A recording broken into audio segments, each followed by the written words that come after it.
and welcome back to Typical City. Newcastle versus Manchester City this Saturday, 5:30 UK kickoff time. I will be doing a watch along, so come and join me for that. It's a game of paramount importance. It really is. For City in particular, the momentum that we're starting to see, the quality in our game is going up a notch, and the results are being churned out as well, with 5 wins in a row for Manchester City. Can we make it 6? Because if we do, the favourable fixtures after that, certainly in the Premier League at least, we've got some fixtures we absolutely should be winning. The next 5 or 6 games after this game against Newcastle, we could be looking at a 10-game winning streak. It doesn't always work out like that. In fact, it very rarely does work out the way you picture it when you start looking at the fixtures. But still, there is a real red carpet being rolled out for Manchester City to go and stamp some authority on this Premier League season and really strike fear right into the hearts of our rivals. I really believe we can do it. But we have to beat Newcastle to keep the pistons firing in the juggernaut engine that is Manchester City. We have to win this game to keep that momentum going. I have every belief that we will win this game, but I don't think it's going to be as easy as people think, mainly because Newcastle's form hasn't been great lately. They're riddled with injuries, but I've got some question marks about that injury, the level of importance to those injuries. There is certainly some key players missing for Newcastle, but they've still got a very dangerous team that need to be taken incredibly seriously, regardless of form, regardless of our head-to-head history, which I'll get onto that soon as well, because that's pretty damning if you're a Newcastle fan listening to some of the stats coming out of our head-to-head history with them. Incredible stuff.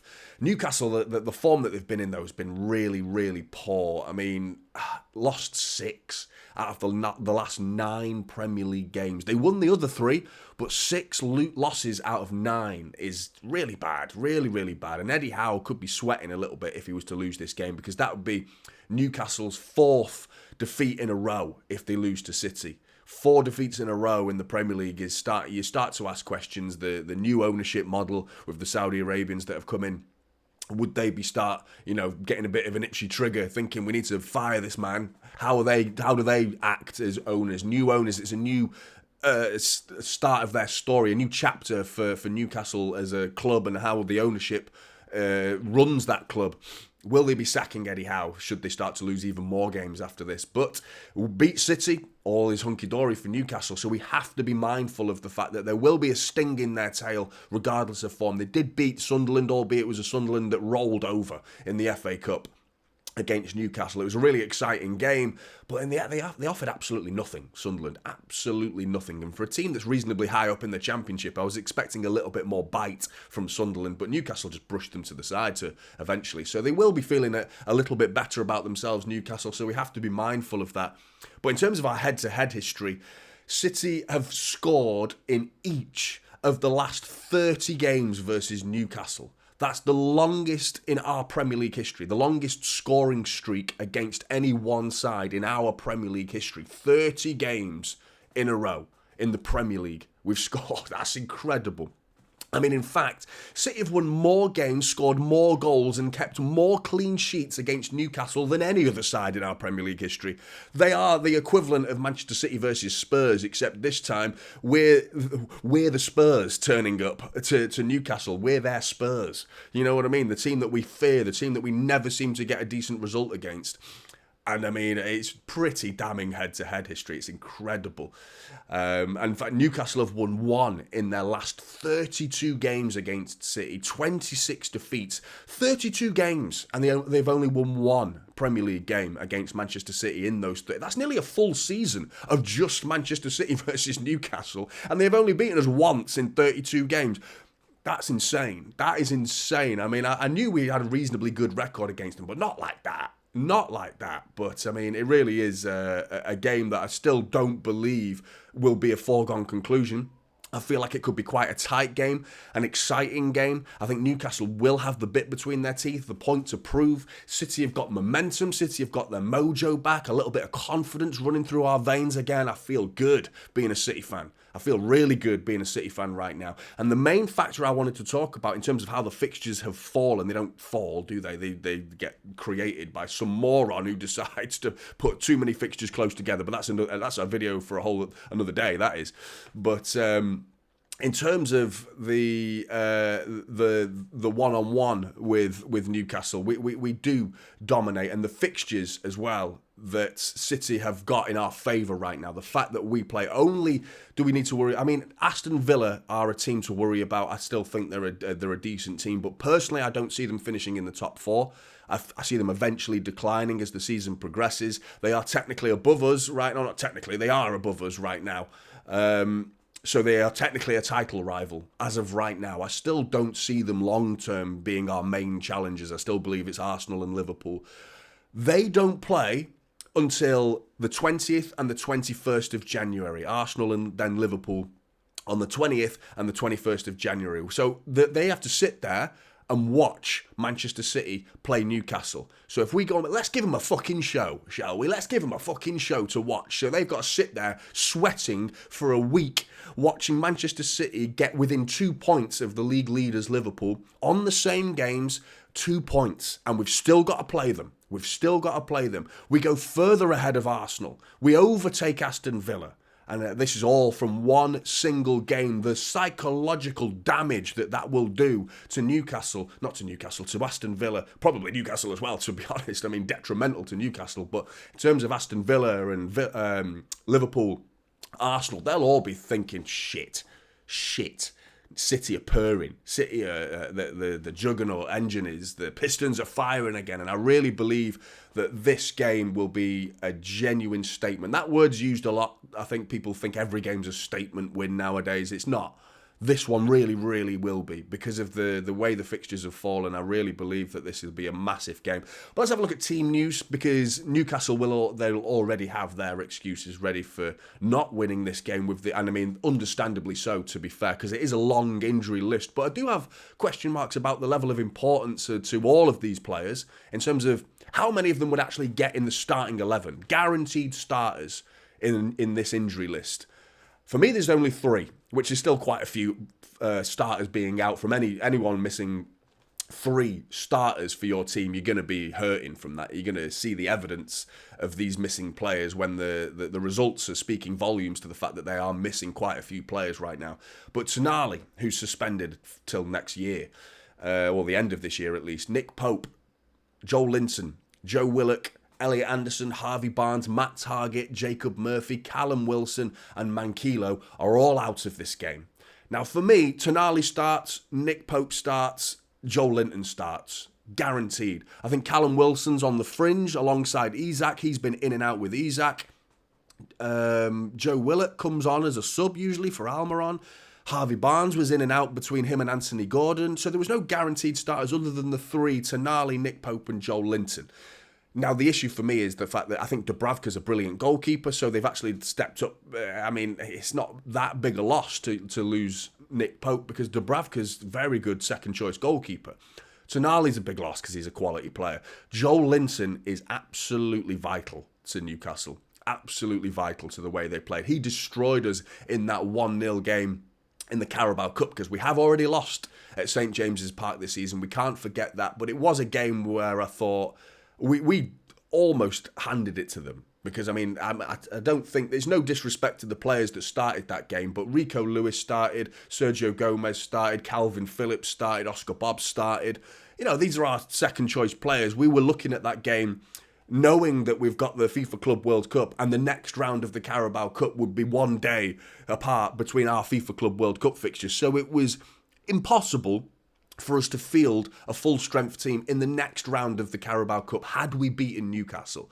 Obviously, we then needed to just pick a lane, you know, and we picked the FIFA Club World Cup lane, and we almost gave up that fixture. We sort of had to. They played with heart, and I mean, the first half, City were actually the most dominant side in that game, with a much weakened side.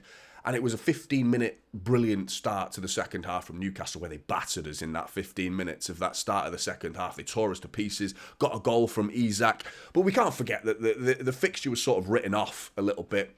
So I wouldn't read too much into that 1-0 loss, certainly not with the fact that City now have more or less a full fit squad going back to St James's Park and posing a much bigger threat. You know, Rodri's going to be playing. Haaland's on the cusp of playing. Kevin De Bruyne's on the cusp of getting a new start in the starting 11.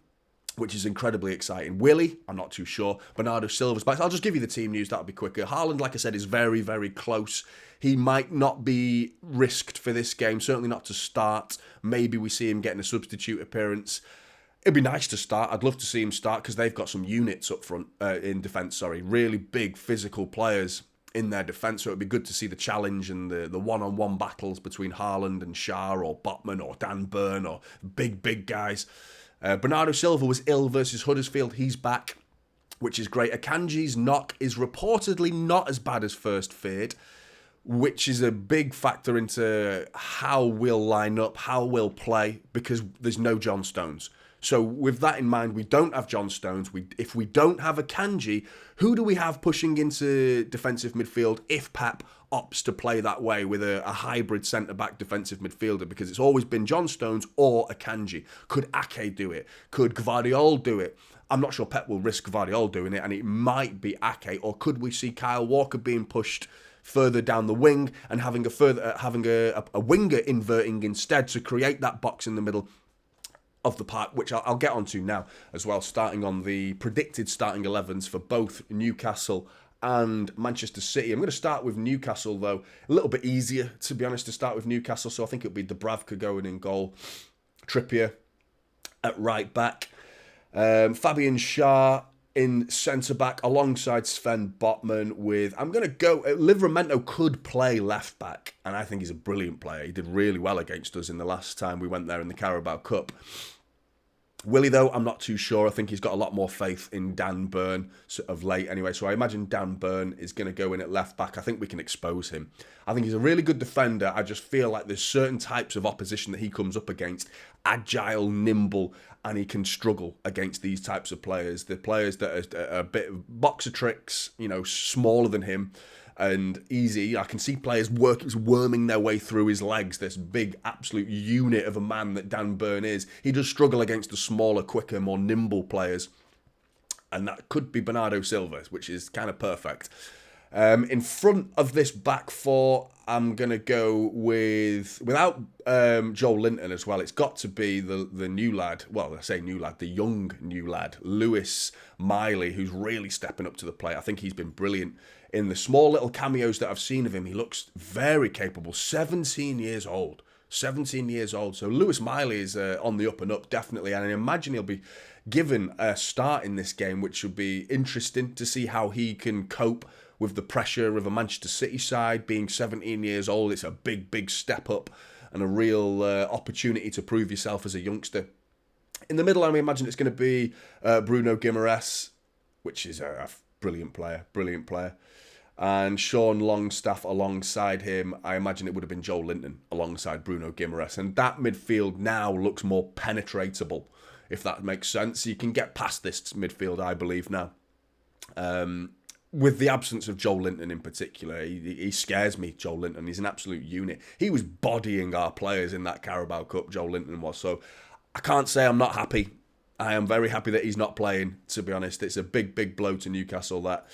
Up front's going to be Isak, with Callum Wilson being injured. He's a poacher, an absolute finisher of a football, isn't he? He knows where the back of the net is and he finds it with ease.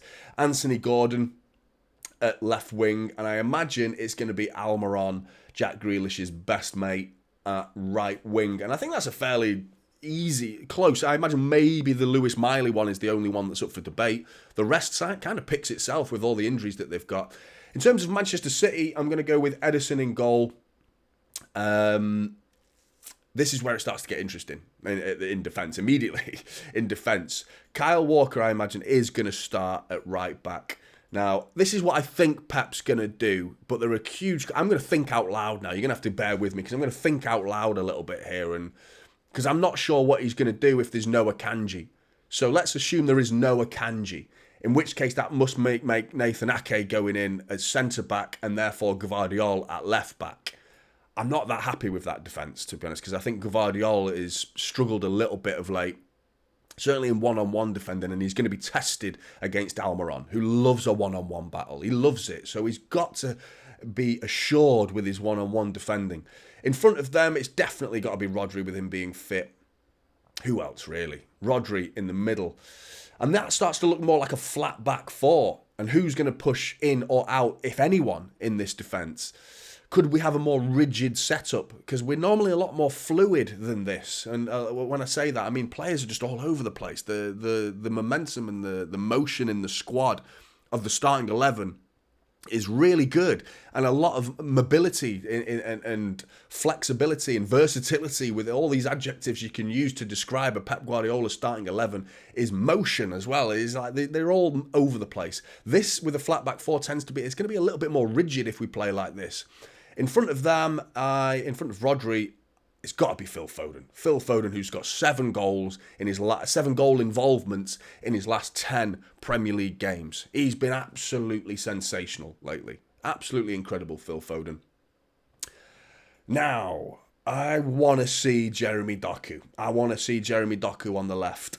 I really do. I want to see Jeremy Doku on the left.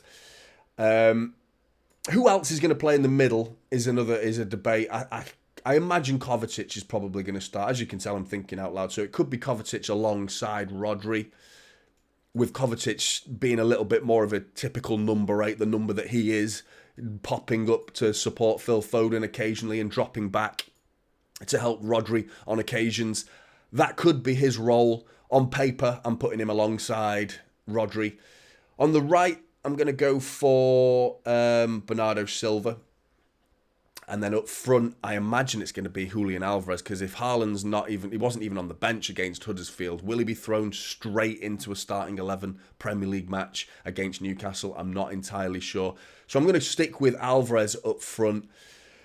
Now, how this team plays is the issue. So you could see something along the lines of Bernardo Silva tucking inside and allowing, like we have earlier on in the season. I'm not a fan of this. I don't want this to happen. I don't like Kyle Walker going forward, but that would push Kyle Walker forward and we end up with a flat back 3, which is unbalanced because you've got 2 left-footed centre-backs there with Nathan Ake being there. I imagine that would have to become more like that. And therefore, you've got a left-footed right centre-back problem. Because that's, in terms of ability to play out from the back, your first touch is key. It's unnatural for a right-footed centre-back to play in that position. It wouldn't come naturally to Nathan Ake. It would for Gvardiol. That's an issue for me. This is the whole issue where you could ask, therefore, Gvardiol to be the one to push forward instead. And we've seen that this season with Gvardiol pushing forward. And instead, you're therefore going to have to ask Jeremy Doku to tuck inside. Not going to happen. No way is Jeremy Doku ever going to be asked to tuck inside like that to allow Gvardiol. If that's the case, that means Jeremy Doku's off, Jack Grealish on. If that's the case, if that's what Pep wants to do, it's going to be Jack Grealish tucking in alongside Phil Foden. This pleases me a little bit more because you've got more balance in the back 3 with Nathan Ake and Kyle Walker and Ruben Diaz being the 3 at the back. You've got natural quality and ball control with Phil Foden and Jack Grealish in the middle. Bernardo Silva maintaining a bit of width, and Josko Gvardiol is going to have to have his quality boots on. You know, he's going to have to offer a threat going the other way, an attacking threat, which I haven't seen enough of him doing that this season. That's the other issue with this formation. Alternatively, if Akanji is fit, then I think that he comes straight into the squad. And I imagine it would be Akanji coming onto the pitch, Gvardiol going off, Nathan Ake left back, Akanji at centre back with Ruben Diaz and Kyle Walker. In which case you could see Kovacic be given licence to stay forward a little bit more, which pleases me. I think he's better at that end of the pitch than he is in the defensive side of the pitch. I've seen him getting beaten a little bit too easily this season. But on the ball, his control has been fantastic in the last 5 or 6 games from Kovacic. Therefore, Rodri could move along there and have Akanji tucking inside, and you have something a little bit more like this. But that all depends on whether Akanji is fit or not.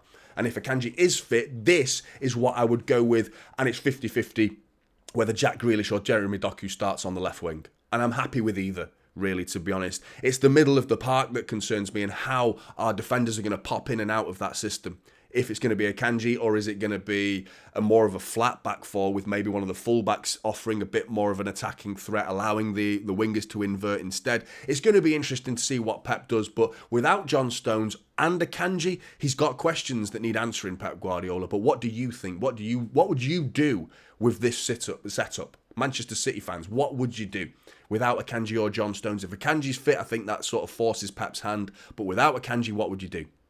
It's going to be really, really interesting. I'm really excited for this game. I think it's going to be 3-1 City. I think Newcastle, we can't afford to go 1-0 down as well. That's a key factor I wanted to make, because we went 1-0 down against Everton. We went 1-0 down against Luton. We can't afford to go down 1-0 in a Premier League game again and turn it round. We've got to stop going 1-0 down. If we go 1-0 up in this game, I think we can start to dictate. I think we can start to control.